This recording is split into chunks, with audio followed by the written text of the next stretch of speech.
Who is to be punished? Weapons have to be moved. Ammunition has to be moved. We call it surprise attack. We will hit only where it is required to be hit. Democracy is the most powerful nation. A young girl married for 6 days, I beg your pardon, and you kill her husband.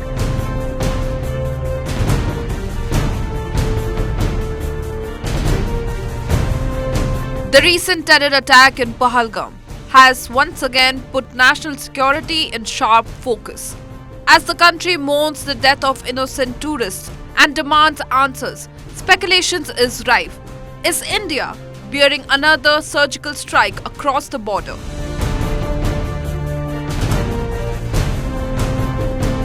To decode the situation and understand the possible military and strategic moves, we spoke to retired Major General Retd Mahanti. Listen in as he shares exclusive insights on India's possible response options and what it means for the region. We are the greatest democratic country. A democratic country takes time to gear up to meet an emergency. There are different stages of readiness, but we don't expect calamity to come like this all of a sudden. Who is to be punished? Not the people who have done that, those perpetrators of this heinous act, but the people who are responsible for it. Weapons have to be moved, ammunition has to be moved, and so forth. We have our plans. Surgical strike is one of the things. These are all rhetorics. There is nothing known as there is no military operation called surgical strike. We call it surprise attack. Yes, that will be one of surprise is one of the principles of war. So it has to be there at every moment. So it will be there. When, how much, all that will be decided by the military man. And so therefore, yes, there will be. But when? It can be in between an operation. Surprise is every time. The surprise is a force multiplier. Rest assured that it will be done.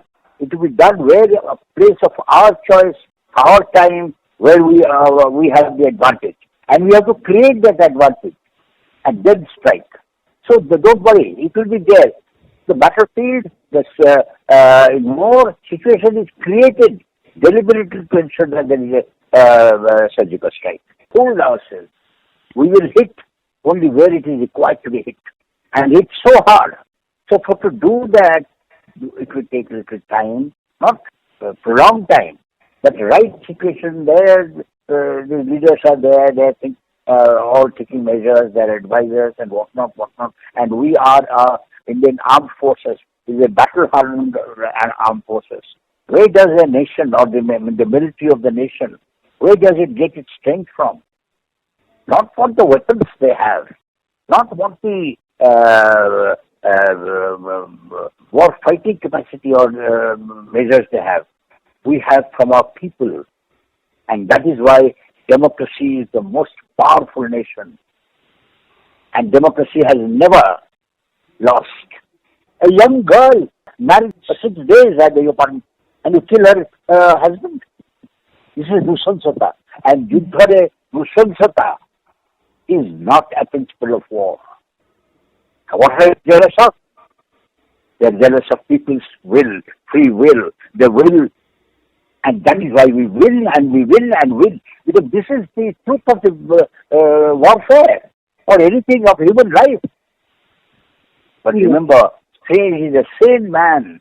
A man who has his head over his shoulder is the one who becomes victorious in the end. And our culture, our civilization is that.